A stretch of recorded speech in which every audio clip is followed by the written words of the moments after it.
Mae'r cwrs dysgu yn cynnwys gwario amser yn y brifysgol a hefyd mas ar y gymuned ac mewn ysbytau. Rwy wedi cael sawl profiad o'r ddoi ardal clinigol yma.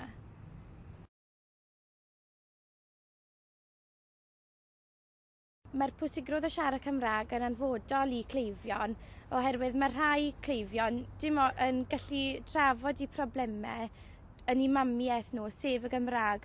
Felly mae dewis yna o gael rhywun sy'n gallu siarad Cymraeg yn hytrach na dim ond rhai sydd yn gallu siarad Saesneg yn anfodol i cleifion a'i gwellhad nhw.